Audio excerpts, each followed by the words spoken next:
क्या उसे कहते हैं ना कि दिलचस्प सूरत-ए-हाल वो बिलावल भुट्टो साहब के हवाले से हो रही है कि बिलावल भुट्टो साहब ने कहा कि ये जो आईनी अदालत है, जूते तो पड़े उनको हर तरफ से, लेकिन चूँकि बेशर्मी हर जगह पे हुई है, तो वो खामोश नहीं रहे।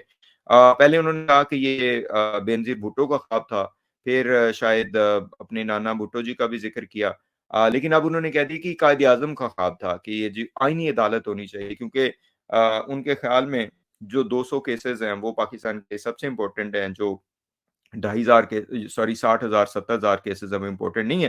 लेकिन उनका ख़्याल ये है कि ये कायद-ए-आज़म ने 1931 में शायद इस बात का इज़हार किया था कि जनाब आईनी अदालत होनी चाहिए। तो इसलिए मैं अब इस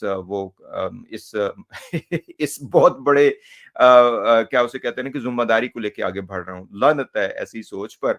और वही कहते हैं ना कि जब इंसान की अपनी कोई क्रेडिबिलिटी हो ही ना, तो वो फिर यही बातें करता है। तो इसी पे इमरान रियाज़ खान साहब का एक बड़ा ज़बरदस्त ट्वीट था। उन्होंने कहा कि भुट्टो का चूरन नहीं बिका, तो अब जनाब इनका कायद-ए-आज़म का चूरन बेचने बिलावल साहब आ गए हैं। बिल्कुल ज़बरदस्त बात है। साथ ही इस पे एतज़ाज़ आसन साहब का बड़ा इम्पोर्टेंट किस्म का स्टेटमेंट मतीउल्लाह जान साहब के साथ उनका इंटरव्यू मैं सुन रहा था, जिसमें जब उनसे पूछा गया कि क्या कायद-ए-आज़म ने ऐसा कहा था, कुछ ऐसी बात हुई थी?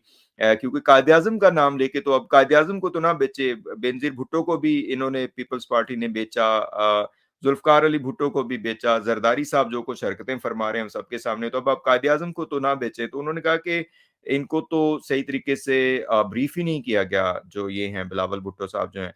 तो बिलावल भुट्टो को मेरे ख़्याल कोई लालच-वालच दिया हुआ है कि आप वज़ीर आला आपको वज़ीर-ए-आज़म बना देंगे शायद इस वज़ह से, लेकिन सारा फ्रॉड है। बहरहाल जी क्या कर